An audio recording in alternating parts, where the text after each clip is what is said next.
Tá, mas como estamos já da aula passada, que o senhor pegou a mim, que era o meio, né? Isso. E Vamos ver se aí então você pode fazer uma pergunta parecida, ótimo. Então, só queria avisar uma coisinha antes de começar a aula, que essa aula de hoje, né, nós estamos começando agora em 4h20, nós vamos ter que acabar às 6h30. Então a gente vai fazer uma aula direto de 2h10, tá certo? Para quem está seguindo o curso à distância, não vai ser a aula tradicionalmente mais longa, vai ser uma aula só de um tempo, a gente acaba às 6h30. Tá legal. Alexandre, você já quer começar com dúvida? Não, mas só um rápido. Fechar aqui, nossa, está dando muita sombra aqui. Esse lado ali, precisa dar um pouquinho mais de sombra. E está sem essa lâmpada de CD. Mas fala aí, Alexandre, o que é? No final da segunda aula, você vai pegar a representação do meio, que é o campo amigo, né? Isso. Certo? E aí, Meio do grupo de Lorentz, essa representação meio do grupo de Lorentz, tá? Bem? Pronto, aí o que eu vou falar é o seguinte, dimensionalmente seria a mesma coisa eu pegar o 0,5 mais meio 0. Não, meio zero mais 0,5 não é uma representação vetorial, é uma representação fermiônica. Meio zero mais 0,5, a gente já viu, é a representação de Dirac. Dá o left mais o right. E não, left mais o right, o meio zero vezes 0,5 é que dá o left vezes o right. Agora, left vezes right é vetor. Não, porque uma soma direta desses dois seria interpretado como um ferro. Quer dizer, você está a tua pergunta, só para colocar para quem está assistindo o curso, a tua pergunta diz respeito ao grupo de Lorentz. Então, quando você pega a representação meio zero, que é a representação dos férmions leves. Você está perguntando isso porque no modelo da teoria eletrofraca a gente tem o setor left, os dubletes left, né? E o setor right. Então, na teoria eletrofraca, o que eu tenho aqui, por exemplo, é o elétron left. Tem também o neutrino left aqui. Aí no setor 0,5, que é o setor right, nós temos um elétron right, mas não temos o neutrino left. Neutrino right, temos isso aqui. Então, olhando para os férmions, né? Do ponto de vista da representação do grupo de Lorentz, isso aqui é um dublete, é o neutrino left e é o elétron left. Ambos são essa representação de Lorentz. E aqui, só o elétron right é essa representação 0,5. Se agora a gente faz a soma direta, eu pego meio zero mais 0,5, essa representação eu estou somando spin meio. Isso aqui é um spin meio puro no setor left. Isso aqui é um meio puro no setor right. Eu estou somando os spins, eu estou fazendo soma direta. Então isso aqui é uma representação fermiônica, porque é uma superposição de dois spins meio, não é uma composição, não estou multiplicando. Agora, o vetor, quando eu pego a representação meio zero vezes, né, tensorial 0,5, aí isso aqui sim é a representação meio. Então isso aqui não é left mais right. Isso aqui é left vezes right. Então isso aqui dá vetor. Então lá no acoplamento de Higgs, como a gente vai falar hoje, né? Quer dizer, quando a gente pega o left barrado, coloca aqui o Higgs, que é um escalar de Lorentz, e coloca aqui o right, o que a gente está fazendo é pegando esse spin meio aqui do setor left e multiplicando pelo spin meio do setor right e multiplicando pelo spin zero do Higgs. Agora, meio left vezes meio right pode dar 0 ou 1. E aí eu quero formar um escalar de Lorentz. Então, o único jeito é pegar esse 0 com esse 0. 0 com 0 dá 0, 1 com 0 dá 1. Tá certo? Então, do ponto de vista da representação dos grupos de Lorentz, o que a gente está pegando na hora de formar o elétron, depois que há o mecanismo de Higgs, e o elétron vai aparecer para a gente, então está aqui, por exemplo, né? Aqui, quando esse cara aqui sair, ele vai estar produzindo isso, ele vai estar produzindo o elétron right, o elétron left, o elétron right, o Higgs vai virar o valor esperado no vácuo e aqui vai ter a constante de Cauchy. Então isso aqui vai ser interpretado como a massa do elétron. E aí sim, nesse caso aqui, o que a gente está fazendo aqui é pegando esse left e esse right, esses dois objetos aqui, o elétron left aqui e o elétron right aqui, na representação de Weyl, está formando o campo do elétron. É isso que a Então, isso que está acontecendo ali na massa é isso aqui. Mas no acoplamento de Ugawa, está acontecendo meio vezes meio, tá certo? Não, tá, eu sei que isso é verdade, mas quando eu pensei em somar e dizer que é a mesma coisa, eu só queria saber que, no fundo, qual era o erro de álgebra que o erro que está fazendo esse. Por que está errado, entendeu? Porque Matematicamente está errado. Entendi. Matematicamente é por isso. Somar igual a outra. Isso. Essa representação aqui é uma representação de spin meio. Então você está compondo, né? Estou fazendo a soma direta de dois spins meios. A soma direta de dois spins meio é um spin meio. Mas o produto tensorial de dois spins meio pode ser um spin zero ou pode ser um spin meio. O produto tensorial de spins semi-inteiros é sempre um spin inteiro. Mas a soma direta de spins semi-inteiros é um spin semi-inteiro, certo? São duas coisas diferentes. Quando você está fazendo essa soma direta aqui, você está fazendo uma combinação linear. Você está pegando alguma coisa que é left e somando com alguma coisa que é right. Agora, quando você faz o produto tensorial, você está multiplicando alguma coisa left por alguma coisa right. Então, isso aqui te dá um Boston. Isso aqui te dá um Fed. Certo? Deixa eu pegar o caderno aí. Olha, que a última aula, a gente teve aquela aula aí que até as pessoas que assistiram à distância falaram que foi a aula a aula do Woody Allen, né? Que tudo que você queria saber e perguntou, era uma coisa assim. Então aquela aula foi a aula número 3, a gente praticamente não seguiu o programa, cortou o programa. A aula número 4 de hoje é a continuação, então vamos dizer, direta da aula 2, que a gente já tinha trabalhado e a gente estava querendo ver a gênese do fóton de duas maneiras. Uma maneira olhando a carga e outra maneira olhando a massa, para ver como a gente pode relacionar essas duas. Que é isso que a gente vai buscar depois lá fora do modelo padrão. Então a gente ia chegar à seguinte expressão aqui. Nós tínhamos o Lagrangiano, né? Que é acoplado o setor de Young, não vou repetir tudo não, tá? Setor de Young-Mills, SU2 cross 1 com o setor de matéria. Então a gente já tinha escrito isso e a coisa estava assim. Setor left e então ali, derivada covariante do left, tá? E aqui o setor. Nós estamos fazendo só para o elétron, porque isso aqui basta só para o dublete elétron, não precisa colocar o U, nem precisa colocar os quatro. Do ponto de vista do que a gente ia fazer, basta colocar o setor do elétron. E aí, a gente já sabia que essa derivada covariante para nós, né? A gente já sabia escrever. A gente já tinha escrito a expressão explícita dela aqui.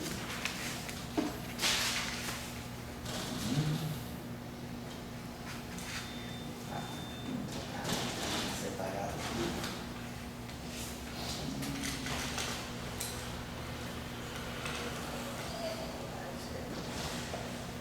Vou pegar a minha notação PG.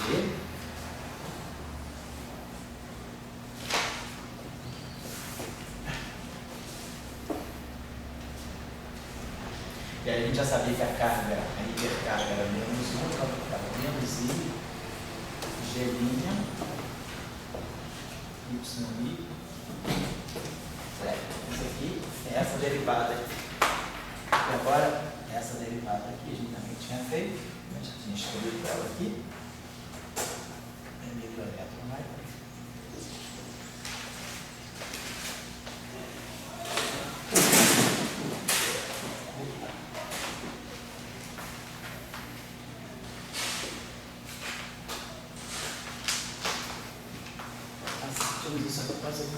E aí a gente terminou a aula com essa expressão aqui. Colocando, então, fazendo o dublete, quer dizer, fazendo a abertura dessas expressões aqui, a gente chegou que esse Lagrangiano que acopla o Young-Mills com a matéria, que a matéria nesse caso é o elétron e o neutrino, deu para nós essa expressão aqui. Elétron barrado, neutrino. Então, termo cinético do neutrino. Termo cinético do elétron left.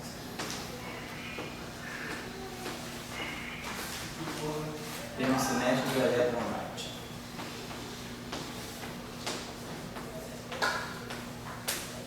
Aí agora começar a conversávamos com os termos que a gente queria. Então a gente pegou aqui o termo que tem neutrino, esse. Tínhamos agora o termo aqui que é mais neutrino, elétrico barrado, e neutrino elétrico.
Depois a gente tinha aqui, então, o termo do neutrino está aqui, o termo do neutrino está aqui. Aí agora tínhamos o termo do elétron, G sobre 2 aqui. Neutrino elétron barrado. E elétron elétron. E aí aqui apareceu o que a gente identificou como sendo o BI+, tá certo? Aí tínhamos o termo aqui, que ficou mais, elétron elétron barrado. E elétron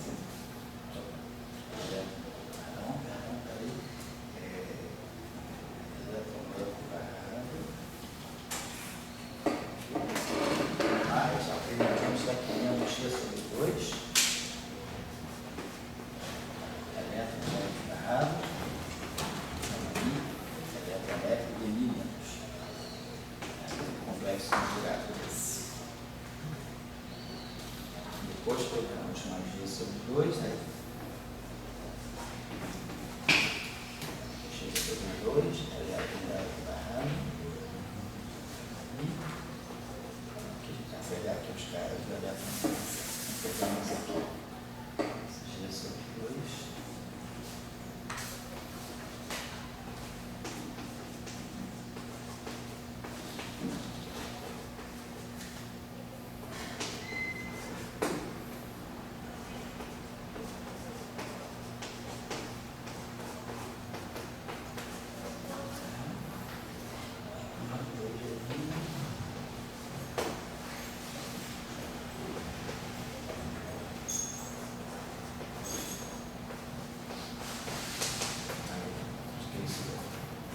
Era tudo que a gente esqueci desse termo.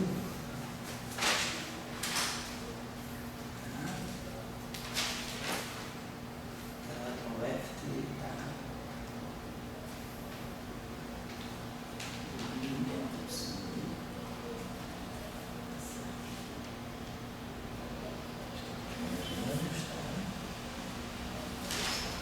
Nosso neutrino, o nosso neutrino left vai aparecer.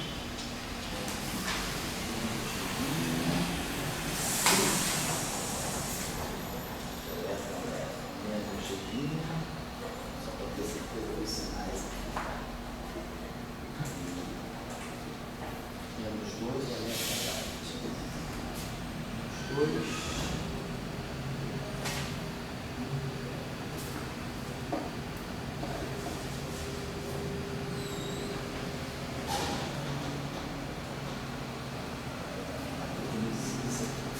Esse gelinho vai ficar mais, cobra aqui.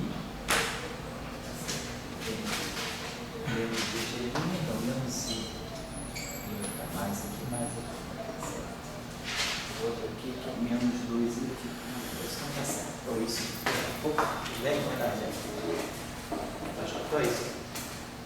Obrigado. Então, vamos colocar assim. Na aula passada, então.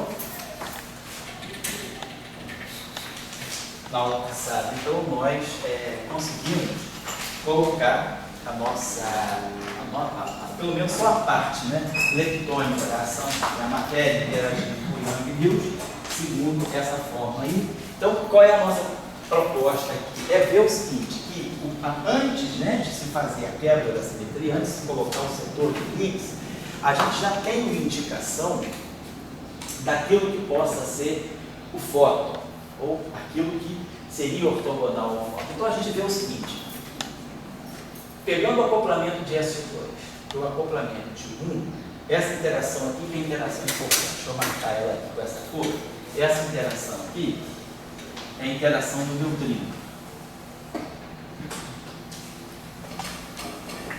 Então a gente está vendo que nós começamos, nós estamos numa base de campos, nós estamos trabalhando com os campos, né, neutros, né, os dois campos neutros, quer dizer, a gente sabe que o B mais é carregado, então a gente já vai identificar o B-, que é essa contribuição com carga positiva, nós vamos interpretar como sendo o nosso W-, o bóson W-, que é essa composição, que é o BN1 menos IBN2. Então, assim, é a nossa indicação, a nossa nomenclatura aí é BN1 menos IBN2. Então, esses aqui são os bósons de SO2, mas eles se combinam, né? Que essa corrente aqui é uma corrente negativa. A carga do elétron, aqui a carga do neutrino é 0, a carga do elétron é menos 1. Então, essa corrente aqui é uma corrente carregada negativa. Então, esse cara aqui tem que ter carga positiva, né? Justamente para esse termo aqui ser eletromagneticamente neutro, quebrar a simetria, o mundo eletromagnetismo. Então, a combinação que aparece com carga positiva é essa combinação. E aqui, simplesmente, é um conjugado complexo desse termo, que vai evitar que vamos, então, identificar esse B-, né? Nós estamos identificando como W- está,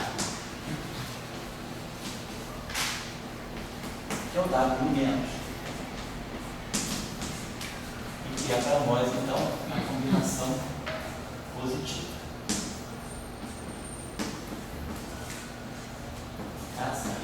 Agora, importante para nós é o seguinte, o neutrino, então a gente está com essa base de campos. Então a gente está vendo que os campos de SO2, eles estão sofrendo, na verdade, quando a gente constrói a ação pelo princípio de simetria, os campos são completamente soltos. Mas o que a gente começa a observar é que na hora de introduzir os acoplamentos, de analisar os acoplamentos, então a gente tem aqui essa corrente carregada, aqui, temos essa corrente aqui carregada, então tem esse acoplamento aqui e temos essa corrente carregada aqui com esse acoplamento com B-. Então, à medida que os acoplamentos vão surgindo, né, nós vamos vendo as acopladas. Ali no B-, neutrino, né? Aqui é neutrino, é complexo conjugado desse cara. Aqui é neutrino, obrigado, está corrigindo aqui. Então, o neutrino fica certo. Obrigado. Então, nós estamos vendo que, na hora de formar as correntes, os campos de SO2 estão se combinando. Agora, o que está acontecendo de mais interessante é que, nessa interação neutra, essa corrente aqui é completamente neutra. Então, esse objeto aqui é o objeto neutro. De fato, o BN3 e o YI são reais. Então, a gente tem uma combinação aqui que é puramente real. Basta que as combinações são complexas. Então, nós estamos saindo de uma base de campos que são o BN3 de SO2, a terceira componente do campo de Yang-Mills de SO2, com o campo de Yang-Mills da hipercarga fraca.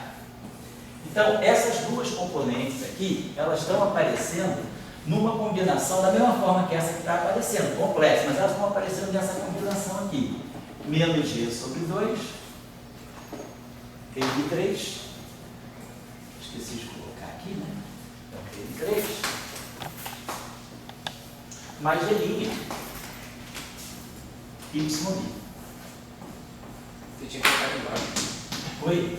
Você tinha colocado embaixo, Mi3. Ah, eu colocado. Ah, tá certo, obrigado. Esse índice aqui tanto faz, está em cima e embaixo, tá certo? Está até embaixo.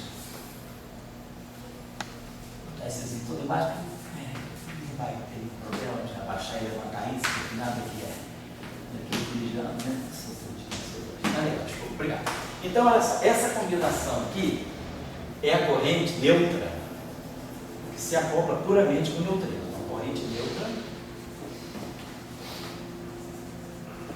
se acopla ao neutrino.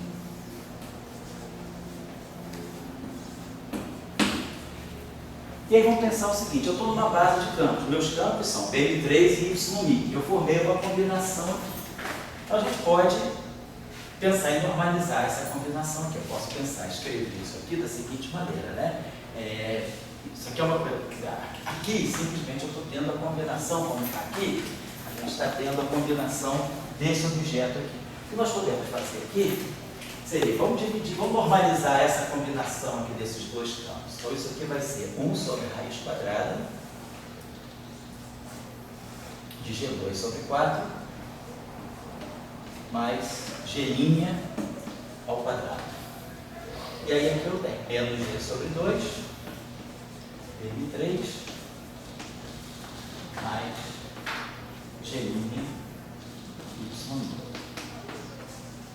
Quer dizer, no fundo eu posso pensar o seguinte, eu pego esse termo aqui, divido por isso, e multiplico esse termo aqui pela mesma grandeza. Então, eu multiplico pela raiz de G2 sobre 4 mais G' ao quadrado e divido. Multipliquei e dividi. Só por que eu estou fazendo isso? Para poder ter essa combinação aqui, quer dizer, no espaço dos campos, esses campos aqui são vetores de base, no espaço dos campos, né, esses dois objetos aqui são dois objetos de base, eu formei essa combinação aqui. Então, essa combinação aqui está me dizendo que existe um campo neutro que interage com o neutrino. Então, a gente pergunta, se a gente já está sabendo que a nossa proposta é que esse modelo, essa teoria S2.1, ela vem descrever o eletromagnetismo. Então, o fóton deve sair daí. Mas a gente já, pela interação com o neutrino, a gente já exclui quem vai ser o fóton. Então, o que a gente sabe é que, ao fazer essas combinações, aparecem dois campos vetoriais carregados. Então, né, não considerando o modelo que o Dória trabalha, que é o modelo de fótons carregados, para nós o fóton é neutro, então a gente exclui que esses caras sejam fótons. Quer dizer, W mais ou W menos. Porém, eu tenho dois campos neutros, o BN3 e o YMI. Uma combinação já se fez naturalmente pelo neutrino, quer dizer, a simetria SO2 junto com a simetria O1, e o neutrino não é neutro segundo 1, o elétron right é neutro sobre o SO2, mas o elétron left e o neutrino left, eles percebem ambas as simetrias, eles têm ambas as cargas, G e G'. Então, essa combinação aqui, ela se formou exclusivamente com o neutrino. Como o neutrino não tem carga eletromagnética, então o razoável a gente aqui interpretar é dizer, esse campo não pode ser o fóton. A gente já exclui. Essa combinação aqui é tudo menos o fóton. Por quê? Porque ela interage diretamente com o neutrino. Claro que a gente sabe que o fóton, o neutrino, pode ter uma interação indireta com o fóton, por meio de processos virtuais que fazem intermediação da interação. Então tem uma interação muito fraca na teoria eletrofraca do elétron-neutrino, mas não é uma interação de vértice direta. Então isso aqui já está me dizendo o seguinte, essa combinação não é o fóton. Então essa combinação nós vamos identificar como um campo neutro que interage diretamente com o neutrino. Então o que a gente está dizendo aqui é que formou-se, por exemplo, temos essa interação, o que ele está colocando? Essa constante na frente, G2 sobre 4, mais G' ao quadrado, né? Vamos ser assim. E isso aqui seria o neutrino left, barrado, gama 1, neutrino left, 0. Então a gente está identificando esse objeto aqui, está identificando esse objeto como o campo neutro que não pode ser o fóton. Então essa combinação deve ser a combinação ortogonal ao fóton. Então a ideia aqui tem que ficar mais ou menos claro da nossa torre. Isso é a continuação da aula 2. Ah, tá. Que a aula 3 foi só a discussão, oi? Não entrou ainda na aula 2. Não, agora estamos entrando. No final da aula 2 e início da aula 4. Ah, tá. Que a aula 3 a gente foi só aquela discussão. Não, tá legal. Porque a aula 3 foi só a discussão. Né? Então, o que a gente está observando é que essa combinação do espaço e dos campos, no fundo aquilo que a gente está fazendo. A gente está fazendo uma mudança de base do espaço e dos campos. É como se tivesse dois campos ortogonais, porque eles são, vamos dizer, BN3 está aqui, e o Y está aqui. E agora eu estou fazendo uma combinação linear. Eu formei um campo que é uma combinação linear desse. Então, vamos dizer, eu estou fazendo uma mudança de base, uma transformação ortogonal nesse espaço. Ou seja, vou fazer uma rotação de tal maneira que eu tenho que buscar um estado que seja ortogonal a esse, e o estado que é ortogonal a esse, que esse estado interage diretamente com o neutrino. Então o fóton tem que ser ortogonal a essa combinação, porque o fóton não tem nenhuma interação direta com o neutrino. Então, se nós fixamos que essa combinação aqui é um novo campo vetorial neutro, que se acopla diretamente à corrente neutra dos neutrinos, né? Aqui, então, o que nós vamos definir como provavelmente candidato ao fóton, nós vamos querer propor como Dizer que o fóton está nascendo da simetria S2+1. Isso, o fóton está nascendo da simetria S2+1 e ele está nascendo quer dizer, quem está dirigindo o fóton, na verdade, é o neutrino. O fóton é aquela combinação que não se acopla com o neutrino. Quem, na verdade, aparece, vamos dizer assim, é o ZeMi. Porque essa interação aqui está dizendo, isso aqui é um objeto completamente neutro, eletromagneticamente neutro. Então, esse objeto, se ele interage com um campo de gauge, esse campo de gauge é neutro, ele não pode ser o fóton, porque o fóton não deve ter uma interação direta com o neutrino. Então, nós estamos dizendo, se nós identificamos esse campo aqui como o campo do ZeMi, então o fóton, ele deve ser aquela combinação do fóton a mim. Eu fiz uma pergunta, vamos ver. Pode falar um pouco. Considerando que a base do eletromagnetismo é a invariância da luz e a conservação da carga. Então, o fóton nessa conservação da carga é importante a simetria 1. Isso. E no teu caso, a gente vai aparecer mais carga. Né? Então, vamos discutir sobre isso. A gente vai discutir que você, digamos, no eletromagnetismo, esse 1, a carga elétrica, é que gera o fóton.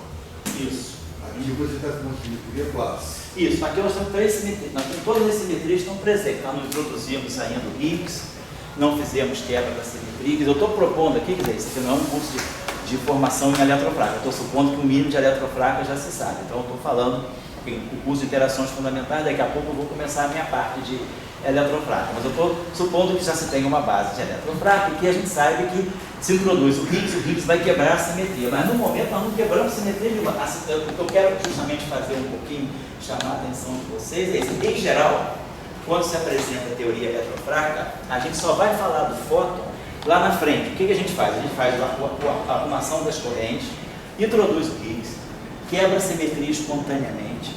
Depois que a simetria é quebrada espontaneamente, a gente tem uma mistura do BN3 e do YI.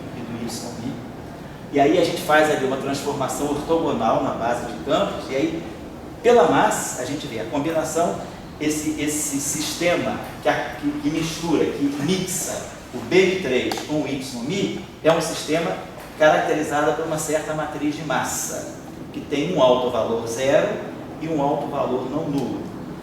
A gente justamente vai para a base que diagonaliza essa matriz e diz, o objeto de massa zero é o fóton. E o objeto que não tem massa zero é o ZeMi. Mas a gente esperou quebrar a simetria para fazer isso. O que eu estou dizendo para vocês é que muito antes de quebrar a simetria, só fazendo análise, então quer dizer, quando o fóton emerge na teoria eletrofraca, ele emerge pela análise da massa. A gente identifica o fóton como objeto de massa zero, identifica o ZeMi como aquela combinação de BN3 e de YMI que é massiva. Então a gente identifica, a partir do BN3 e do YMI, o ZeMi e o fóton olhando a massa. Eu estou dizendo que isso aí é visto, é o que se faz mesmo. Mas eu estou dizendo o seguinte, vamos ser um pouquinho mais, olhar o modelo com um pouquinho mais de detalhe e perceber que sem Higgs, sem quebra de simetria, eu já tenho a própria simetria, eu não quebrei a simetria para poder distinguir o fóton do Z0. Estou dizendo, antes da quebra da simetria, nós temos um elemento que é importante para definir o que é fóton e o que não é fóton. É o neutrino. Então, eu estou dizendo que o neutrino é um fiel da balança muito importante antes do Higgs. O Higgs vai decidir as coisas pela massa. Nós vamos fazer isso daqui a pouco para comparar. Mas eu estou dizendo, a gente já tem como decidir quem é fóton e quem não é fóton pela carga, sem quebrar as simetrias. Eu estou ainda com todas as simetrias em mãos. Tudo que eu estou escrevendo aqui, o tempo todo, isso tudo aqui, eu estou simplesmente recombinando peças de duas simetrias que são concomitantes, né, locais. SO2 associado ao setor left e a simetria U1 de hipercarga. Então, essas duas simetrias, elas estão atuantes aqui o tempo todo. Depois que introduziu o Higgs, etc., a coisa muda. Mas, por enquanto, nós não introduzimos Higgs. Nós simplesmente estamos reescrevendo, recombinando as peças da simetria SO2 e U1. E aí a gente viu que o BM1 e o BM2, eles se separam. Um vai para uma corrente carregada e o outro vai para outra corrente carregada. Isso acontece, eu estou entrando só para o setor do elétron com o seu neutrino. Essa réplica, Ctrl+C, Ctrl+V, vai para o setor do mu e vai para o setor do tau. Então, por isso que eu estou fazendo só para o elétron. O elétron já indica tudo para a gente, o elétron e o neutrino dele. Mas o que a gente está observando é que os dois campos, BM3 e YB, eles não se separam, que nem o BM1, que nem o BM+, e o BM-. São duas combinações que já saem automaticamente prontas. Aqui não. Eu tenho essa combinação. Agora, no setor do elétron, se a gente observar, ele está meio disperso. Eu tenho o BM3 aqui com o elétron leve. Tenho essa combinação aqui com o YB, mas tenho esse YB também interagindo com o elétron light. Então, no setor do elétron, a coisa ainda está dispersa. Mas a gente tem uma coisa muito fechada aqui, que é, essa combinação é exclusiva do acoplamento com o neutrino. E o neutrino é neutro, eletromagneticamente. Então, o que eu estou dizendo é o seguinte, que sem quebrar a simetria e sem olhar para as massas, só olhando para a carga, a gente já tem como dizer o que vai ser o fóton. Você se baseia em que, assim, você vai estar dizendo que é aquela corrente neutra, né? Que ela é neutra. Tá? Isso. Mas, aí o senhor disse que ela está acoplada com o neutrino, que está ali, Tá. mas ele diz que o fóton não pode se acoplar com o neutrino. Diretamente, porque o fóton é neutro. O que a gente sabe do eletromagnetismo, né, da teoria eletromagnética, que o fóton se acopla diretamente, minimamente, né, acoplamento mínimo, com quem tem carga. O acoplamento do fóton com quem não tem carga é não mínimo. O fóton pode se acoplar pelo momento de dipolo magnético, pode se acoplar pelo momento de dipolo elétrico, mas o acoplamento mínimo, ele é feito só com objetos carregados. Como o neutrino é neutro, então eu estou dizendo, essa combinação aqui não pode ser o fóton. O fóton tem que ser uma combinação de BM3 e de YB que é ortogonal a essa. É isso que nós estamos dizendo. Mas você está usando o conhecimento já de onde? Estou usando o meu conhecimento da fenomenologia, do eletromagnetismo. Nós imaginamos que ao construir a teoria eletrofraca, você já sabe bem o que é o eletromagnetismo separadamente e o que é a interação fraca separadamente. Você quer juntar as duas peças, você quer dizer, eu tenho que ter uma teoria mais geral da qual o eletromagnetismo naturalmente possa emergir. Quando o eletromagnetismo supõe que o fóton interage com o neutrino. Isso, o eletromagnetismo. Isso pro aspecto. Se você pegar as equações de Maxwell, né, do lado direito das equações de Maxwell, você só tem carga. Você não tem fontes neutras para as equações de Maxwell. Você tem lá, divergência de E igual a o que é uma densidade de carga? Rotacional de B vezes zero J. O que é J? Uma densidade de corrente. Corrente de cargas em movimento. Claro, se você introduz aspectos macroscópicos, aí tudo bem, você sabe que você pode ter domínios de spin como fonte de campo magnético, mas aí a gente já está falando como fonte de campo magnético, rotacional de B. Mas aí você já está introduzindo o quê? Você já está introduzindo uma interação no mínimo, está introduzindo os dipolos magnéticos. Mas tem alguma coisa que determina isso, por exemplo, que um cara se junta com outro e geralmente a diferença de carga entre eles é 1, acontece isso, né? Elétron, Neutrino aqui, por exemplo. elétron é neutrino, fóton e elétron, a diferença de carga é 1, né? Ah, não, entendi. Não, quer dizer, não precisa ser um, você poderia ter um outro qualquer outro. O quark, por exemplo, a diferença de quark, a diferença de carga de quark para o fóton. Não. 2 terços, por exemplo, 2 terços. Mas assim, alguns acontece de ser 1, né? O que a gente está querendo dizer é o seguinte, quando o fóton se acopla, ele se acopla sempre a corrente eletromagnética. A corrente eletromagnética é sempre neutra. Até já mostrou isso algumas coisas. Por que a corrente 1 tem que ser sempre neutra? Está aqui. A corrente eletromagnética é sempre neutra. Agora, essa corrente eletromagnética pode ter uma estrutura microscópica. Por exemplo, na teoria de Dirac, essa corrente eletromagnética, a carga elétrica, si barrado, gama mi, si. Na teoria de Klein-Bottom, se os portadores de carga têm spin zero, então quem é a corrente eletromagnética? É o E, Φ star, o MIF, o MIF star, Φ. Né? Então, isso aqui é a expressão microscópica dessa corrente se os objetos que têm carga elétrica são escalares, são bósons escalares, né? Bósons de spin zero, bósons de spin zero, bósons escalares carregados. Se o objeto que carrega a carga elétrica é o elétron, a expressão dessa corrente é essa, mas você está observando o seguinte: esse objeto é carregado, mas esse objeto mata a carga desse. A corrente é neutra, mas esse objeto não é neutro. Esse campo é carregado? Tem carga? Tem. Mas nessa combinação fica neutra. Então, a corrente eletromagnética é neutra, mas é uma corrente formada de objetos carregados, porque justamente a ideia da corrente elétrica é que a corrente elétrica ela descreva cargas não triviais em movimento, são cargas não nulas em movimento. Então, esse é o lado direito das equações básicas. Quando você escreve TMI, FMI, né? É a tua corrente eletromagnética, você deixa isso aqui em geral. As equações básicas não sabem o que é o JMIS. Eles têm uma quantidade de carga de corrente. Mas numa teoria de campo, você tem um compromisso com o aspecto microscópico. Você conhece microscopicamente o que é essa corrente. Ah, beleza. Quem carrega a carga são ferros, são os elétrons, glucósidos, então a corrente é essa. Quem carrega a carga são os mesons pi, mais e menos, então a corrente é essa. Então você sabe que essa corrente numa estrutura microscópica. Os objetos que estão dentro dessa corrente não são neutros, mas a corrente no final do dia é neutra, por causa dessa combinação.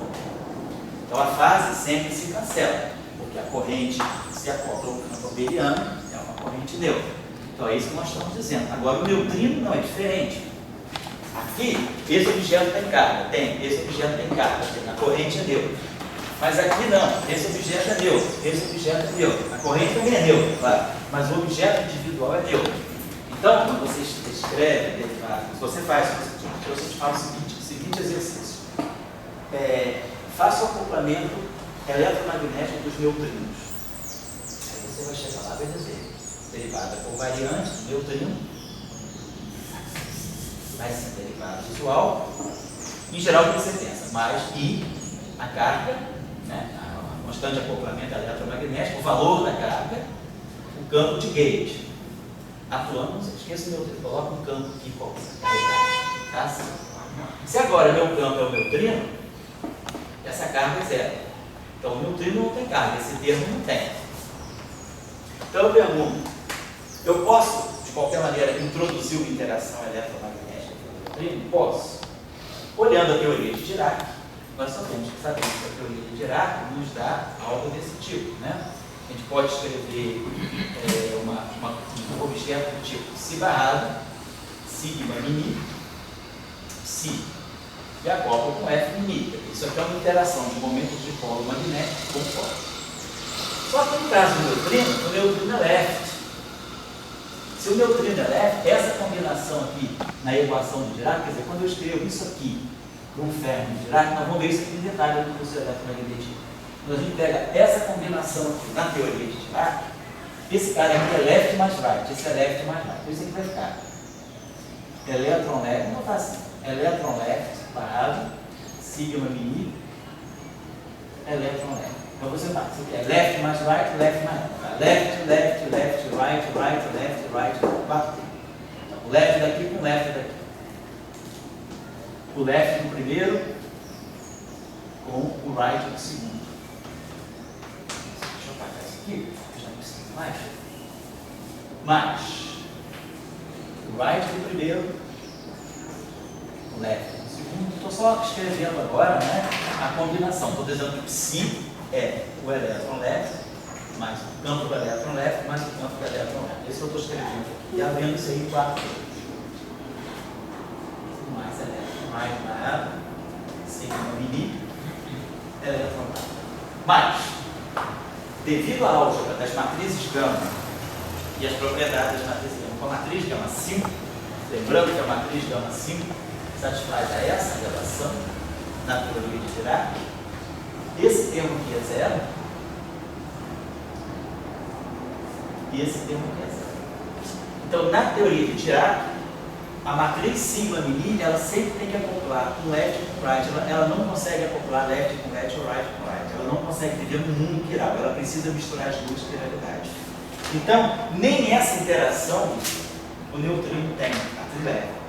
Você não consegue gerar isso aqui. Isso aqui vale para o elétron, mas não vale mais para o neutrino, por causa dessas propriedades. Porque o neutrino é puramente left. Então, as propriedades, para você introduzir algo desse tipo para o neutrino, é preciso que o neutrino tenha massa. O que a gente sabe hoje, né, dos modelos, né, de neutrino, além do modelo padrão, é que o único jeito do neutrino adquirir momento magnético, que é esse termo aqui, é se ele for massivo.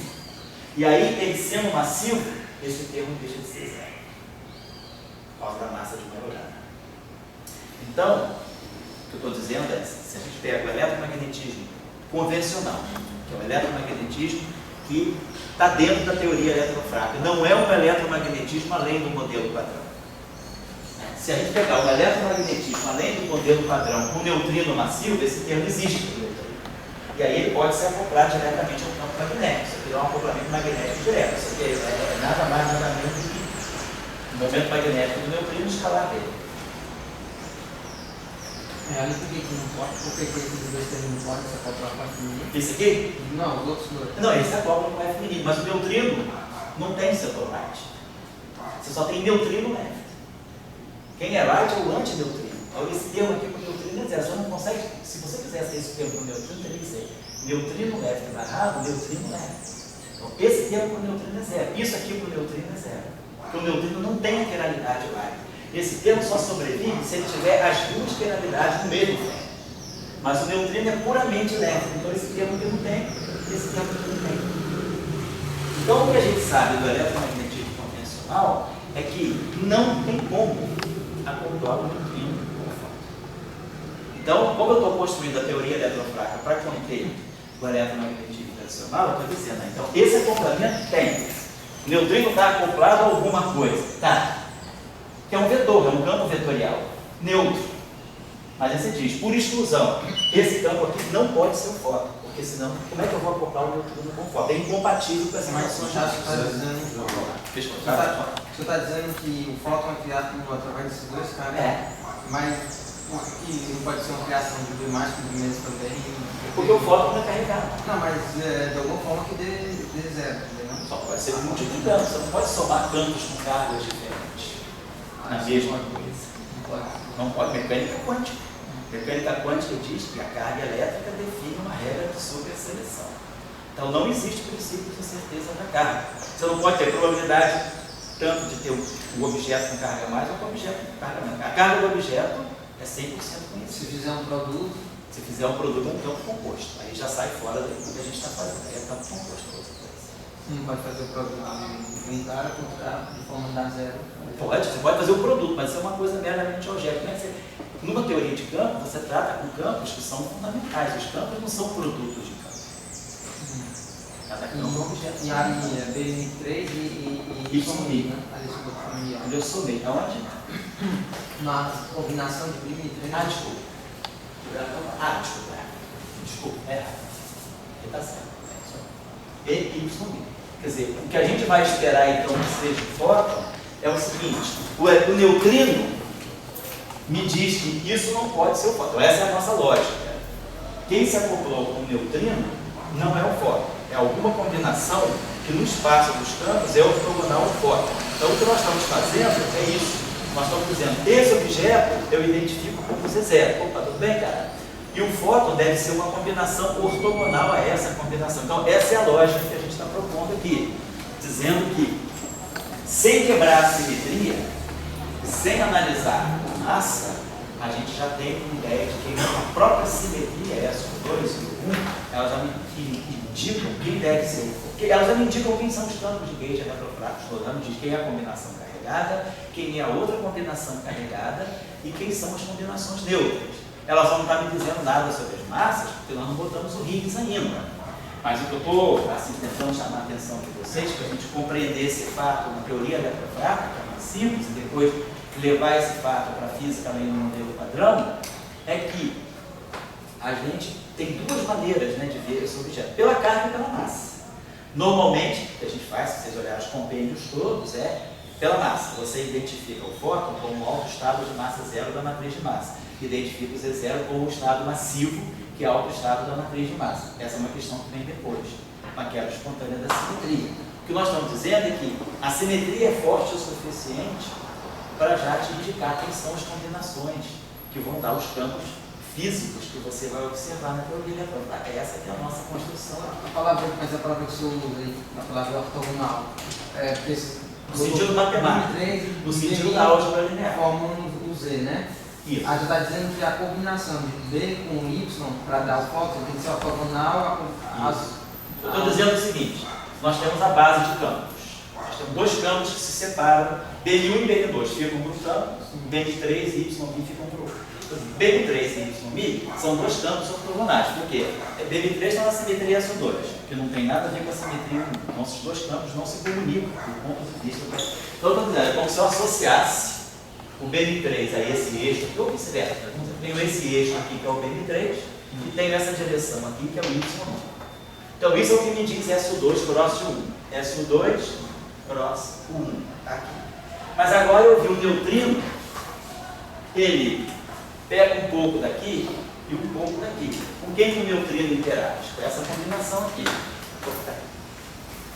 Então, o neutrino interage com uma combinação do BN3 com o YB, digamos, porque esse objeto, no espaço dos campos, né, pensando no espaço dos campos, é um espaço bidimensional, então o neutrino está interagindo com essa combinação aqui. Eu vou chamar isso aqui de ZMI. Isso aí tem que ser ortogonal ao Então, exato, o neutrino está aqui, o neutrino interage com isso aqui, quer dizer, o ZMI está aqui. Então, o fóton tem que ser a combinação. Eu vou passar de uma base ortogonal para outra base ortogonal. Se eu tenho essa direção, então o outro campo tem que estar nessa direção. Então, o fóton tem que estar nessa linha aqui, no espaço dos campos. A combinação que vai me dar o fóton deve ser a combinação ortogonal a essa. O que eu fiz quando eu passei de BN3 e de YB? Simplesmente eu fiz uma rotação, uma transformação de SO2. Está aqui. Eu tenho, por exemplo, deixa eu pagar aqui. Tá bom, você que eu já posso pagar. Vamos pagar. Aqui a gente já escreveu, já falou. Vamos deixar isso aqui por enquanto, que a gente pode precisar voltar lá.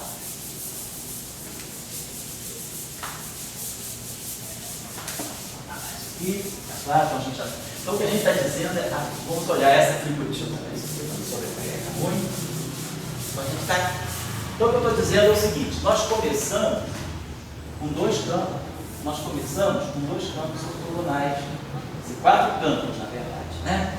Mas esses dois aqui são ortogonais porque estão em simetrias diferentes, o BN3 e o YB. Suponho que eles definam essas duas direções no espaço dos campos. Aí eu estou fazendo uma rotação dessa base, porque agora eu estou trabalhando com um campo que é uma combinação linear desses dois. Então, digamos, eu estou trabalhando com esse campo aqui, nessa direção. Eu fiz uma rotação de um ângulo θ, transformação S2. Então, a gente sabe, a transformação S2 tem essa característica aqui, x', cosseno de θx, mais seno de θy, y', menos seno de θx, mais cosseno de θy. Ou vice-versa, posso fazer um menos aqui, mais aqui. O importante é que essa matriz seja ortogonal, é determinante. Cosseno ao quadrado mais seno ao quadrado da 1. Essa matriz aqui é ortogonal. Né? O inverso dela é só transporte. Então, isso aqui é uma matriz de SO2. Então, é isso que faz uma rotação do espaço dos campos. Então, eu estou dizendo que o campo que está interagindo com o neutrino é esse campo aqui. É esse aqui.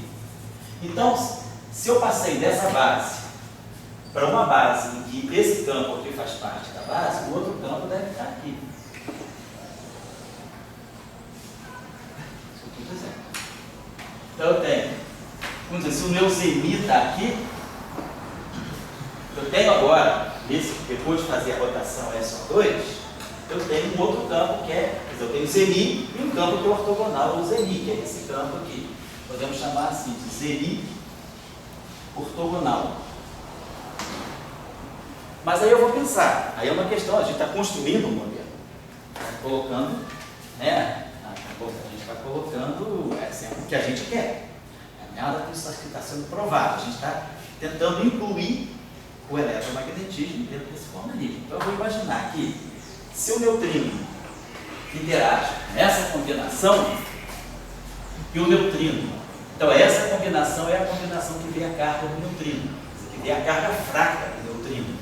É uma interação que deve ser uma interação fraca do neutrino. Então eu estou imaginando que esse cara aqui vai ser a combinação ortogonal, vai ter interseção zero com o neutrino. Então, isso deve ser um fóton. O fóton deve ser a combinação ortogonal ao Zni.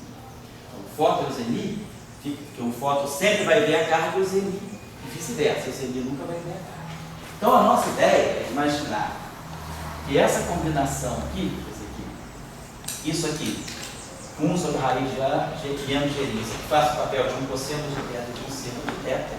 Eu estou fazendo, no fundo, uma rotação no espaço dos campos, uma rotação de campos no espaço bidimensional real. Então, essa rotação tem que ser um SO2, só pode ter aquela forma.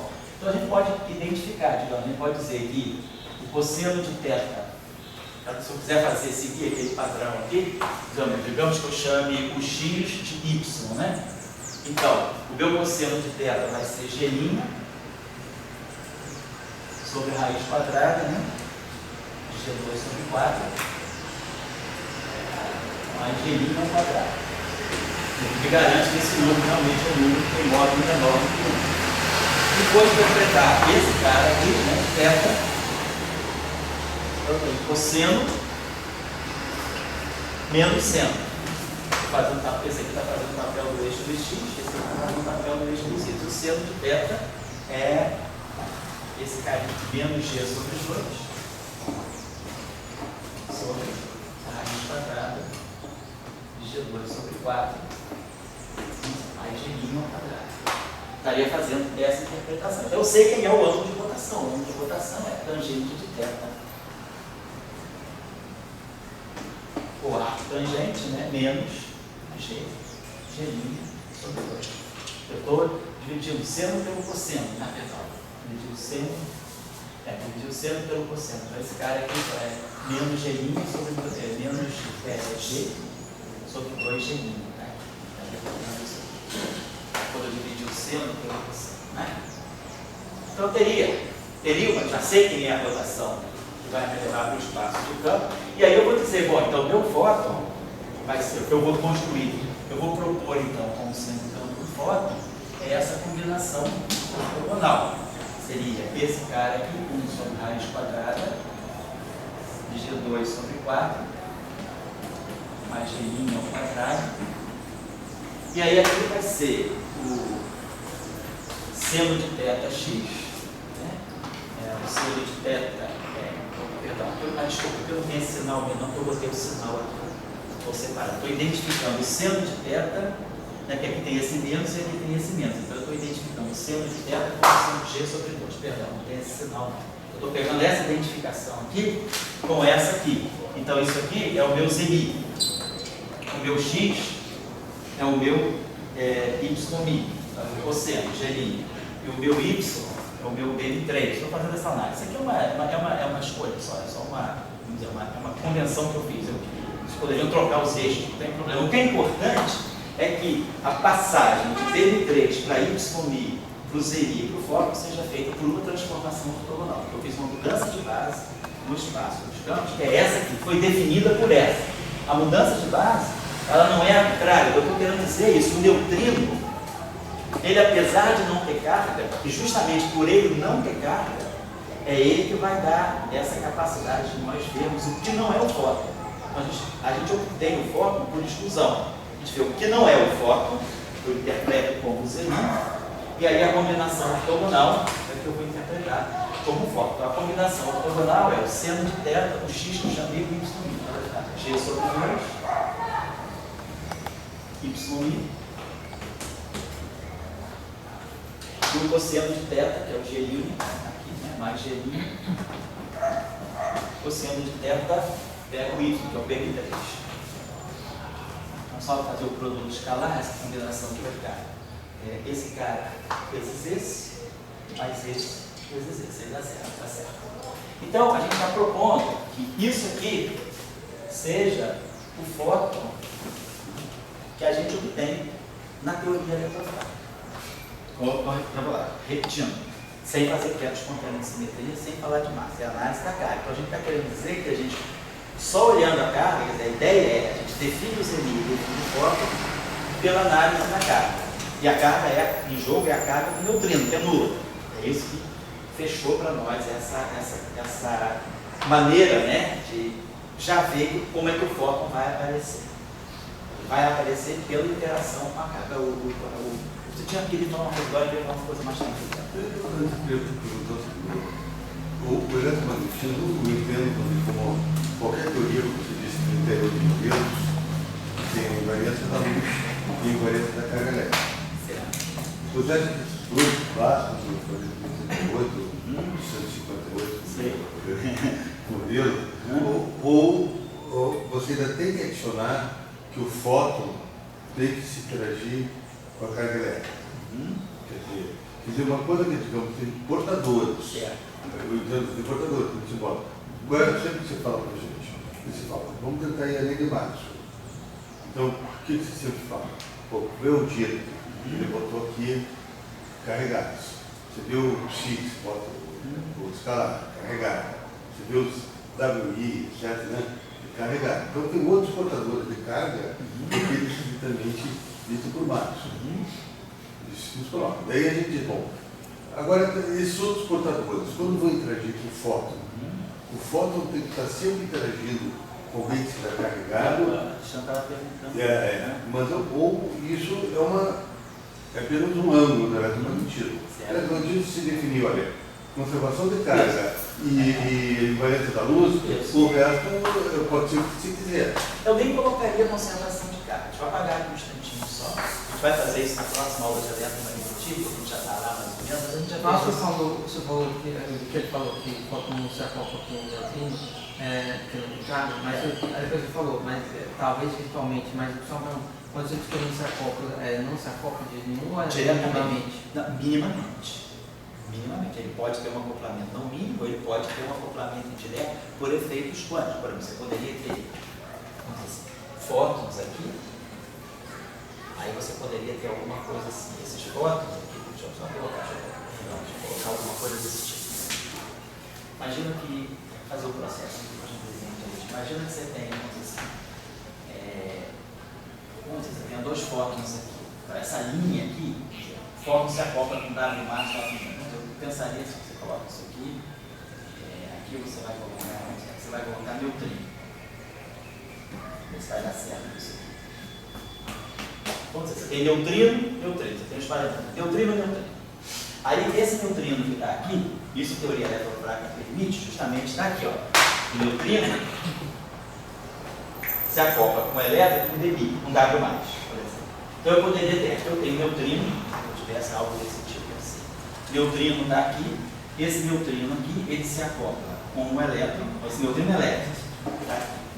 Ele se acopla com o elétron left, e aí aqui com o W. Então a linha do W, uma linha assim. Você tem uma corrente que tem aqui, neutrino versus neutrino, elétron, W. Então o W está no processo, o neutrino está na linha externa, esse W aqui vai estar nesse processo virtual. Tem um W mais aqui. Esse W mais se propaga aqui, e aqui eu tenho W mais,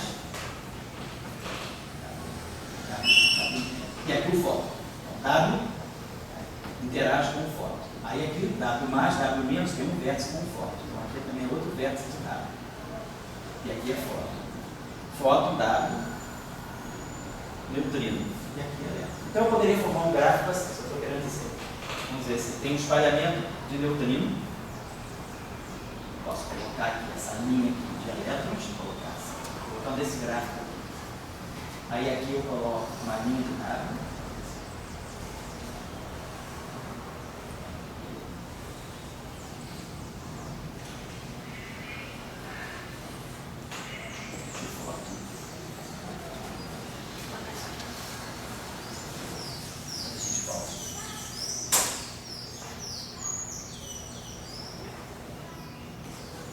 Então está aqui, ó.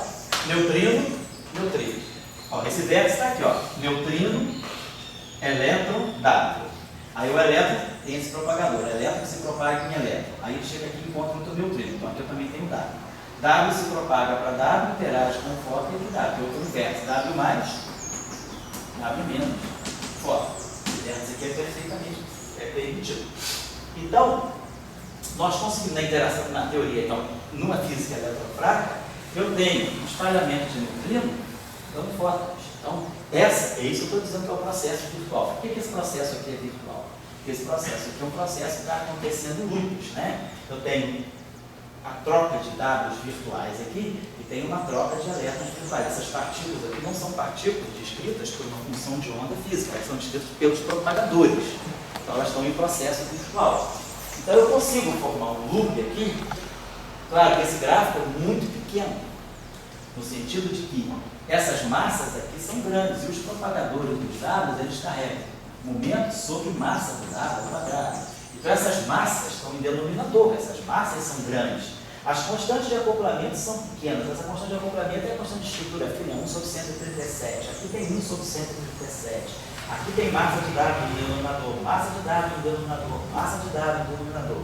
Aqui são as constantes de acoplamento fractas. Porque aqui é um acoplamento não eletromagnético, é elétron, neutrino, W.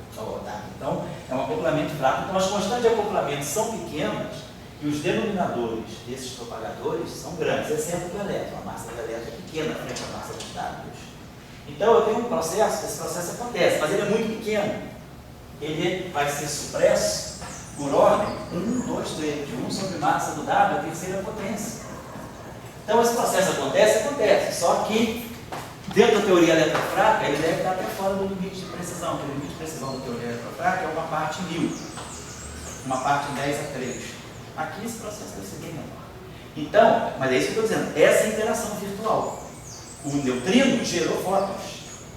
Então, indiretamente, eu não tenho isso, eu não posso dizer, eu tenho neutrino, fótons. Eu não tenho. Eu não tenho um acoplamento direto do neutrino com fóton. Mas, via mediadores, né, por intermédio de mediadores, o meu neutrino interage com fóton. Direto de mim? Direto, geralmente, é acoplamento mínimo. Não necessariamente, mas é um acoplamento direto. Quando a gente diz acoplamento direto, é que você tem um vértice direto no lagrangiano. Você olha para o lagrangiano e vê os campos ali interagindo. Aqui, você não vê nenhuma interação do neutrino com o fóton. Pelo contrário, a gente está execrando essa interação. A gente está dizendo que o neutrino interage com tudo, menos com o fóton. Mas, indiretamente, por processos virtuais, quer dizer, é uma área de estudo. A interação fóton-neutrino é uma área de estudo, de desenvolvimento, muita assim, publicação nessa área, saindo justamente cada vez mais, porque a física de neutrinos está ficando cada vez mais potente. Neutrino com massa, oscilação de neutrino. Então, isso tudo vai trazendo novos elementos para você estudar o espalhamento elétron-neutrino. Mas é nesse sentido que eu disse interação. Então, só para terminar, ele não se acopla diretamente ou não se acopla minimamente? Ele não se acopla diretamente. O acoplamento direto é mais forte do que o acoplamento mínimo. O objeto pode não se acoplar minimamente, mas pode se acoplar diretamente. Se ele se acopla minimamente, ele sempre se acopla diretamente, mas ele vice-versa. Você botou mais forte, porque ele não se acopla diretamente. Então ele não se acopla minimamente. Não, minimamente tem pensamento. Certo? Fala aí, agora estava acabando para falar. Eu queria responder uma pergunta. Você teria um terceiro postulado para Então, vamos dizer o seguinte. Aí agora é uma questão assim, não sei se é de ponto de vista, mas é uma questão assim, sistematizar o nosso pensamento. Você quer dizer assim, como se definir o eletromagnetismo? É isso que você está dizendo. Vamos dizer que a gente ia colocar da maneira, não sei, todo mundo aqui tem que dar aula um dia, né? Então, vai dizer, vamos pensar, uma maneira assim, talvez mais pedagógica de conduzir um estudante, né? A questão é dizer, vamos pensar que o eletromagnetismo, em física sempre a gente faz isso, a gente pega uma situação ideal e depois a gente vai refinando. Vamos dizer que a situação ideal, a situação mais simples possível seja, o que é o eletromagnetismo para mim? O eletromagnetismo para mim é um tipo de fenômeno na natureza que nós representamos pelas equações de Maxwell. Eu diria isso para um estudante. Depois, claro, tem simetria, mas aí eu diria, isso aí são questões um pouquinho mais refinadas. Dizer isso para um estudante de ensino médio é mais pouco, com o rapaz que está no ciclo básico, é mais fácil você dizer o que é a interação eletromagnética. A gente diz, a interação eletromagnética é uma interação entre cargas. Mas como é que a gente descreve isso? Pelas equações de Maxwell. Claro, simetrias, leis de conservação são muito importantes na formulação, mas eu diria que numa primeira abordagem ela vem depois. Eu acho que a abordagem pode ser um pouquinho mais fenomenológica nesse momento. Então, se você me disser o que é o eletromagnetismo? O eletromagnetismo é aquele tipo de formulação que vai me dar as equações de Maxwell. Aí você diz, beleza, as equações de Maxwell, o que elas estão fazendo? Elas estão ligando campos eletromagnéticos com fontes dos mesmos. Essas fontes, em geral, são o quê? Pelas equações de Maxwell. Densidade de carga e densidade de corrente. Tá bom, a carga é conservada, certo? Então a densidade de carga e a densidade de corrente tem uma equação de continuidade. Mas o que é importante para o eletromagnetismo? São as equações de Maxwell. E a gente sabe, as equações de Maxwell são compatíveis com a relatividade especial. Então você estava dizendo, será que eu posso definir o eletromagnetismo com esses dois ingredientes? Tem que ter uma formulação compatível com a teoria da relatividade especial. Alguma coisa que seja covariante de lá. 2, eu tenho que incluir a conservação da carga elétrica. Claro, a gente acredita que a conservação da carga elétrica seja algo muito importante. Então, esquece agora quem são as fontes. Eu poderia dizer, vamos pensar no campo eletromagnético por si só. Um campo ondulatório, quer dizer, um campo, um fenômeno ondulatório que se propaga. Então, o que eu preciso? Eu preciso ter noção da carga elétrica, eu preciso saber quem são as correntes. No primeiro momento, eu diria que não. A gente já conhece essa história. Pode dizer o seguinte, se eu quiser definir se eu quiser chegar ao eletromagnetismo da maneira mais simples possível, o que a gente simplesmente diz é que a gente quer descrever um fenômeno físico que tem caráter propagatório. E esse sinal se propaga com a velocidade da luz. E quero dizer que eu tenho que reproduzir as equações de Maxwell. E as equações de Maxwell indicam que nessa direção ondulatória, a onda eletromagnética é polarizada. Ela tem polarização. Então, ela tem um plano. Ela não é uma onda escalar. Então, tem alguma coisa ligada à polarização. Então, se a gente agora vai querer juntar esses dois elementos, a gente tem uma equaçãozinha muito simples. Eu vou descrever um fenômeno que se propaga com a velocidade da luz e esse fenômeno é polarizado. Então, claro, pensando que a gente já sabe a relatividade, eu devo estar descrevendo a relatividade de um objeto quadrivetorial, porque ele tem que ter polarização, e que esse objeto seja transverso, que a luz é transversa. Então, eu diria, essa equação aí, ela pode ser a maneira mais simples, mais assim, óbvia, mais elementar de você definir o que é o eletromagnetismo. Agora, claro, a gente já sabe um pouquinho de relatividade, etc. A gente sabe que o que sai daqui pelos projetores, etc., são essas equações no espaço de um hipótese. Então, a gente ganha esse conjunto de equações. E aí a gente sabe que esse objeto aqui pode acomodar dois campos vetoriais, ele está na representação 1, 0 mais 0, 1 do grupo de Lorentz, e as equações de Maxwell saem daqui. Então, só dizendo que a gente poderia definir o eletromagnetismo independentemente de dizer, interage com objetos carregados, interage com objetos neutros. A gente pode definir o fenômeno eletromagnético por si só, pela onda eletromagnética que se propaga. A questão depois é colocar a fonte. Se o seu Maxwell não tivesse colocado o que ele botou dele aqui. Isso, botou dele aqui para conservar a carga. Naquela época, essa foi a construção. Mas aí a conservação da carga está embutida. Quer dizer, quando você faz isso, a simetria está aqui. Não, só isso que eu estou dizendo. Então, aqui não importa se esse objeto aqui é neutro ou não. Tudo bem. Mas com esses dois princípios, você pode fazer 38 modelos, 138 modelos. Certo? E aí vai colocar a unidade. Daí, o que ele está perguntando é o seguinte, a luz, esse amigo que aparece, ele tem que interagir com a carga elétrica necessariamente, porque ali com aqueles dois não está dando nada. Não, ele não tem que interagir com a carga elétrica necessariamente, ele pode interagir com a carga elétrica. Pode interagir. Com aqueles dois princípios, Isso. não quer dizer que o amigo precisa interagir com o E o que não precisa. Não precisa. Só isso. Isso. Só isso que eu estou querendo. Não, tá certo. Quer dizer, então, o AMI, aquilo que eu assisti, você está dizendo, olha, aquele neutrino ali, aquela coisa ali, não pode ser o fóton. O fóton tem que ter um E, aquele E que está no meio, que vai aparecer. Tem que ter um fóton para me identificar o fóton. Então, esse é um raciocínio que o modelo padrão seguiu. O modelo padrão seguiu o raciocínio de que o que você quer é reproduzir o fenômeno eletromagnético onde as fontes das equações de Maxwell são objetos carregados. São correntes neutras formadas por partículas carregadas. Mas aí o AMI, o teu fóton, o fóton ele vê luz, né? Ela vê, ele só vê quem tem carga.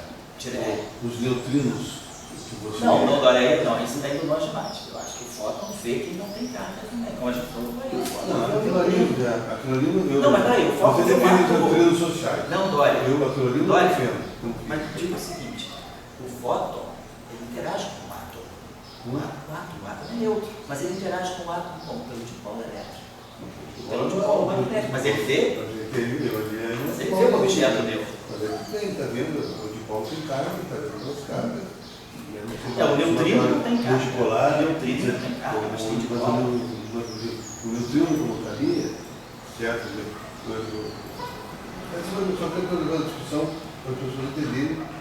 Eu acho que o modelo padrão, ele segue o raciocínio do fóton e ele vê só coisas que estão sem carga. Só com carga. Com carga. Daí, agora só uma outra questão. Deixa eu corrigir, não é assim.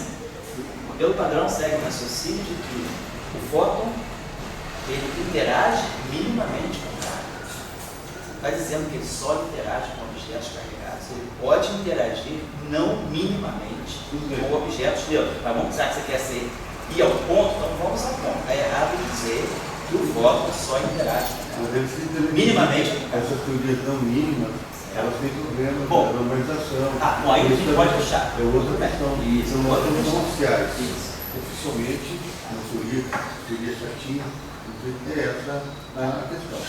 Daí, quando eu questão outra que eu levanto, só para a gente discutindo aqui, deixa um vacilo muito forte. Então, onde está o modelo padrão? Você limpou o modelo padrão de Higgs. E trouxe uma outra questão com o modelo padrão, que é o fóton. Então, aqui está limpo. Então, daí vem a questão. Você tem aí uma reação de partículas elementais, uma reação química, e você tem partículas de neutrino, elétron, e daí tem 4 partículas, outras que é o fóton, e vai aparecer como você já botou o zimia, e aí ele dá mais da menos. Daí que vem essa pergunta que eu estou sempre fazendo. Essas outras partículas não são uma demonstração de que você está indo além de Maxwell, sem estar introduzido uma. Você já está com o Maxwell, você tem uma caixinha, eu tenho uma caixinha maior. Quer dizer, a eletrofraca é um eletromagnetismo, entendeu? Sentido. Então, Maxwell não é eletromagnetismo. Ele é uma pequena parte do que uma coisa que a gente está falando. É um ponto de partida, é o eletromagnetismo. Então, vamos ver. Como que a gente, vamos dizer, aceite que o fóton se interage com a carga elétrica? Essa é a minha pergunta dele. Aquele ali do neutrino. Aquele BM3 mais eleitronia. Bom, então, aquilo ali também é neutro. Então, talvez tenha um fóton neutro. Um outro fóton neutro, que agora ele talvez possa até ter massa, mas ele não precisa estar interagindo com a carga elétrica. Ele pode ter fóton neutro se permitir ter. Mas daí eu estou usando a terminologia fóton neutro, não para ser chato, mas é sempre por ser maxwelliano. Eu estou querendo ser um eletromagnético. Puramente. E depois os outros apareceriam como fótons carregados. Então, nessas palavras brasileiras, ele está buscando um eletromagnetismo, né? Um eletromagnetismo. Super eletromagnetismo. O brasileiro tem eletromagnetão. Então, nesse eletromagnetão, você estaria, digamos, com partículas que são fótons. Carregados, sem massa, com massa, como você quiser. Fala. Em relação ao que ele falou rápido, só para Tá certo. situar, até que ponto é o que você falou agora de colocar tudo numa caixa só e ver eletrofrágil como eletromagnetismo estendido? Até que ponto isso não é impedido pelas condições de estrutura? Quando você vê que é diferente da Constante de acoplamento. da fraca, Eu acho que esse é um ponto importante. Sim, As constantes de acoplamento. como é que você conseguiria encaixar tudo numa coisa só, se não tem essa constante de acoplamento, são diferentes do fraco e eletromagnético? Tudo que a gente já falou que as escalas são muito diferentes, né? Assim, é a pergunta que não... Certo? Não, mas é uma pergunta física. Que a gente coloca, quando a gente faz vamos dizer assim, a gente vai definir uma interação, toda interação, vamos dizer assim, ela se faz sentir numa certa escala. Então, a gente imagina sempre que a física, né, ela é ligada por escalas. Você tem escalas de variedade, até que ponto você tem os fenômenos da QCD são importantes, até que ponto o próprio fenômeno eletromagnético é importante, até que ponto a interação fraca. Então a gente tem escalas, né, regimes de validade. Então eu acho que, por exemplo, um processo, se você quiser dizer, esse aqui é o meu ponto, a gente já discutiu isso aqui, inclusive com o Dória. Se você tem um modelo completo, você quer dizer, eu quero interpretar o W+ como um fóton massivo carregado, quero interpretar o W- como um fóton massivo carregado, quero interpretar o Zi como um fóton massivo neutro e interpretar o fóton de massa zero como um fóton tradicional. Então eu posso pegar dizendo, não tem W, não tem outras interações, é um eletromagnetismo mais amplo, é um eletromagnetão com objetos massivos e carregados. Então, esse é o ponto. Do ponto de vista assim, da semântica, perfeito.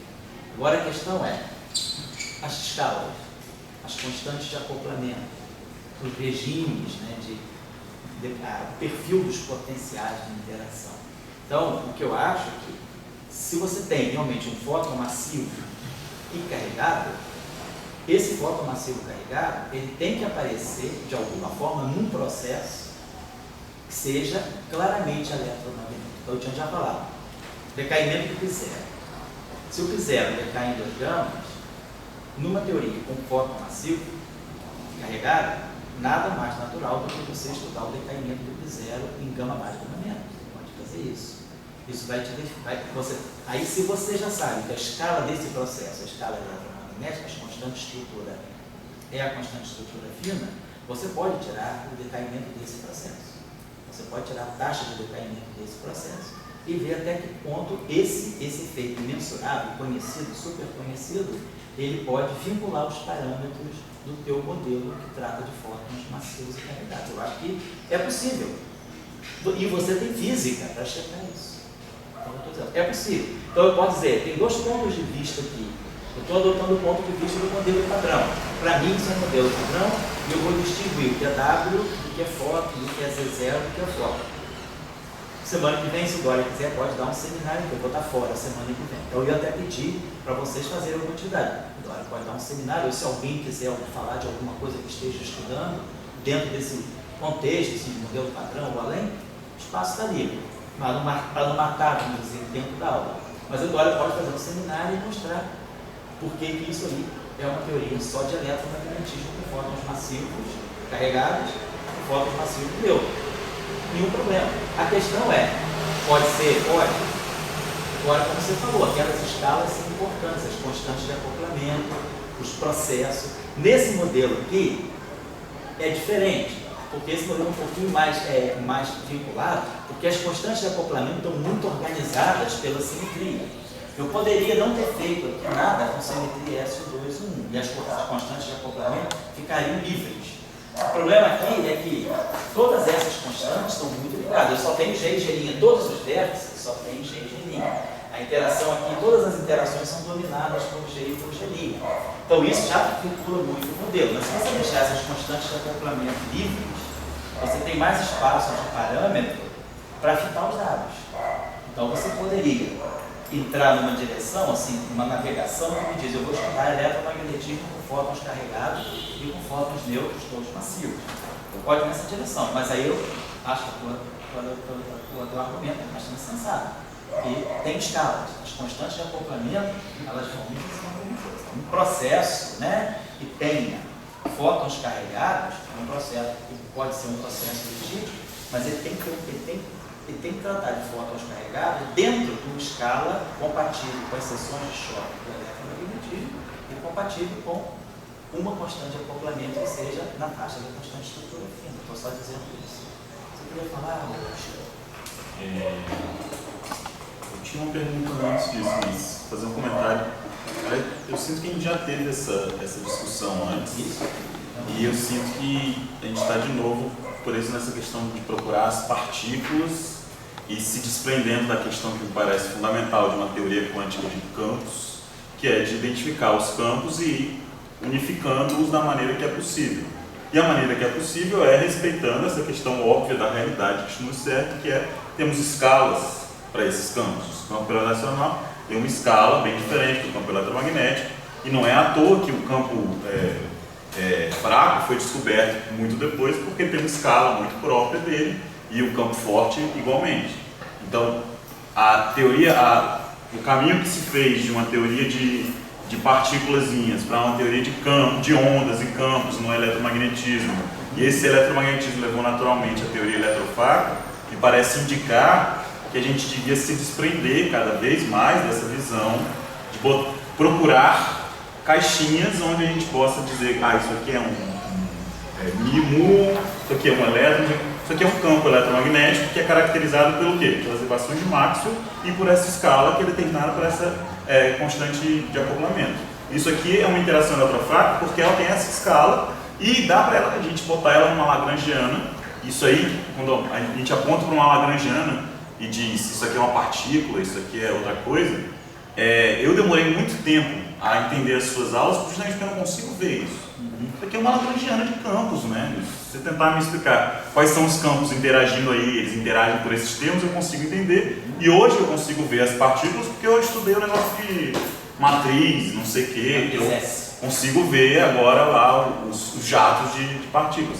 Mas fundamentalmente, se a linguagem matemática nos levou para esse estágio de falar de campos e simetrias, seria mais interessante que a gente falasse da física de campos e simetrias e tentasse botar elas nos seus devidos lugares. Se você quer falar da física de um eletromagnetismo que contenha, entre os vários efeitos deles, que se inclui os elétrons, os fótons, o que é um fóton? É um efeito do campo eletromagnético. Só vira um fóton pontual quando está interagindo com alguma coisa, senão é só campo, não é nada. Sim, não é nada, mas é só campo, não tem uma posição, não tem uma posição pontual até interagir com um ponto.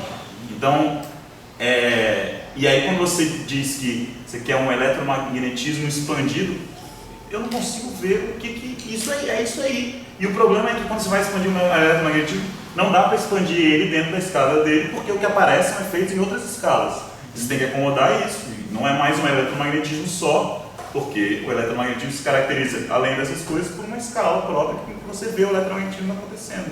Não é à toa que ele é de 1800 e tantos e os outros são de depois, porque a gente foi vendo eles acontecendo em outra escala. E a minha pergunta era meio dessa questão histórica, tipo, a gente está construindo a teoria aí, essa lagrangiana, eu imagino que a minha pergunta era se já sabendo que eu tinha que encaixar os neutrinos, e aí por isso eu construí de novo a teoria a partir daí, ou isso foi construído por outra coisa? E sim. Não, você construiu isso aí já sabendo exatamente o que você quer. Você construiu isso aí sabendo que você tem processos práticos que envolvem elétrons e neutrinos, né? E sabendo as escalas desses processos práticos, que é a escala nuclear, sabendo que você tem aí um outro tipo de interação, que tem uma escala muito mais ampla, muito diferente que a escala do eletromagnetismo. Então, um vai para a escala atômica, o outro fica na escala nuclear. Você tem ordens de grandeza, 5 ordens de grandeza de diferença nas escalas de comprimento dessas duas interações. Mas o que você quer ver é se é possível buscar uma formulação única para essas duas interações, que elas não sejam duas interações que a gente veja separada e acha que elas nasceram separadas. Imaginar que elas duas tiveram uma origem em comum. A unificação, ela está nesse sentido. A unificação está no sentido de que você tem um formalismo único para descrever, para acomodar duas interações que são muito diferentes. Você parte de um formalismo único, e lagrangiano lá é um lagrangiano só. depois ele vai se quebrar naquilo que é eletromagnético e naquilo que é fraco. Mas isso é uma teoria unificada, no caso. É uma teoria unificada do eletromagnetismo com o setor fraco. Não tem ainda o setor forte. Então, um pouco essa ideia. É um modo de se trabalhar, né? de ver a natureza, de tentar descrever a natureza. Então você vai dizer, tem interações diferentes, que às vezes a gente acaba confundindo, né? Pensando que é tudo uma coisa só. Não é tudo uma coisa só. A interação fraca tem suas características, a interação eletromagnética tem suas características. A questão elas são diferentes o tempo todo ou elas tiveram uma origem comum? Então, o que a gente está procurando na teoria fraca é mostrar que interações bastante diferentes têm uma origem comum. A interação é muito diferente, radicalmente diferente. A interação fraca é a interação mais radicalmente diferente. Ela muda o sabor, ela muda as partículas. E uma interação muda as partículas como a interação eletrofraca muda. Com a interação fraca muda. Por exemplo, aqui o que a gente tem é um elétron que se transitou para um neutrino. Na interação eletromagnética, elétron fica elétron. Na interação gravitacional, a massa não muda de natureza. Na interação fraca, a matéria muda de natureza. É a mudança muito radical. E é por isso, até que a gente falou nas aulas iniciais de outros cursos aí, até, é que por que a gente acha que a interação eletromagnética e a interação fraca, elas têm uma origem comum? Porque a interação fraca se processa, basicamente, com mudança de carga elétrica. Então, num processo fraco, o nêutron vira próton, o quarto D vira quarto U, o elétron vira neutrino, o mu vira neutrino e vice-versa. Então, a interação fraca é a única interação que se dá também se dá com o objeto neutro. A gente pode ter uma interação fraca sem mudança de carga. Por exemplo, o decaimento fraco do mu, né? O mu decai fracamente no elétron, no antineutrino do elétron e no neutrino do mu. Então, tá bom, esse processo não mudou a carga, mas mudou a partícula. Então, um decaimento fraco nesse sentido é importante nesse sentido. Ou então, por exemplo, o quark D que transmuta do quark U, ou então o próprio elétron aqui, que num processo fraco, né, eu tenho uma transição, quer dizer, eu tenho uma corrente que é mista entre o elétron e o neutrino, coisa que não acontece nas outras interações. Nas outras interações, as correntes são sempre diagonais, né? Então, pela interação fraca, a interação forte, eu tenho quark U com quark U, trocando a cor, mas eu não mudei o quark. Quark D com quark D, troca a cor, quer dizer, as correntes da interação forte, elas têm troca de cor, mas da mesma partícula. Eu não mudo aquilo que a gente chama de flavor, eu não mudo o tipo de partícula. Na interação fraca, mesmo forte, porque a eletromagnética é a mesma coisa. Qualquer partícula que absorve ou emite fóton, ela se mantém tal. Ela só perde momento, perde energia, ou ganha momento, ganha energia, mas não se mexe no tipo de partícula. A interação fraca não, ela é muito radical nesse sentido. Ela mexe na partícula, ela transforma a partícula numa outra. Então isso marca uma diferença muito grande na interação fraca com as demais. Porém, a questão, se você tiver aqui os princípios do outro lado, TRL e o item 2, você, a partir desses postulados, você conseguir armar uma teoria que troque sabor, troque flavor, o postulado que é o forte. Então, os nomes que a gente dá, eletromagnetismo, interação fraca, esse escala. Não, isso é nome, mas a escala não é nome. São coisas, mas claro que aparece macio, o alcance é diferente. Não, mas eu digo a questão de acoplamento, a intensidade da interação. Pode ser que sim, pode ser que não, mas que são diferentes, claro que são. Quer dizer, o que eu estou defendendo aqui é que a partir desses dois princípios ali, você não tem o que a gente está chamando de eletrofraca. Sei. E que essa eletrofraca no grupo é eletromagnetismo. Isso aí A minha resposta é não sei. Não sei. Não, também não tem. Não sei. Aqui. Não, minha resposta eu não sei. Eu sei o seguinte, eu sei o que eu sei. Eu disse para você, mas eu não sei. Pode ser que tenha alguma coisa muito mais no fundo, com esses elementos aí, a minha resposta é não sei. Com esses elementos dá para construir a eletrofraca? Eu não sei. Minha resposta é não sei. Estou dizendo publicamente, não sei. Não sei. Eu acho que falta simetria, né? Bom, quando você chega nesse nível aí e você bota essa outra simetria, é porque essas equações aí, a Lagrangiana que gerou essas equações, tem tais simetrias que não comportam a necessidade desses novos Mas aí eu acho fenômenos. que esse raciocínio também já é um raciocínio mais elaborado. Eu queria falar o seguinte: física mais rasa possível. Não fala de simetria, não fala de campo partido. Vamos falar da física mais rasa possível. Vamos dizer, um menino de terceiro ano do ensino médio tem que entender a gente. Então, se eu tiver que falar isso para um menino do ensino médio de terceiro ano, a minha resposta eu não sei. Se eu tiver que falar para você, eu sei. Tá? Se eu tiver que falar para você, eu sei. Eu estou falando assim, indo no sentido mais raso da compreensão, eu digo que eu não tenho, gostaria de ter, eu vou pensar para ter. É uma provocação para a gente ter. Mas eu não sei dizer se com esses elementos eu consigo convencer um garoto do ensino médio. Eu gosto de pensar assim: se a gente não consegue convencer um garoto do ensino médio, não adianta vir com simetria, teorema de Miller, teoria de corda, SU2, cross SU3 e quebra de simetria. Isso tudo a gente faz. Isso são efeitos especiais para adorar a pílula. Mas eu falo, física é aquilo que está lá, a pergunta é aquela lá. Aquela pergunta eu não sei convencer um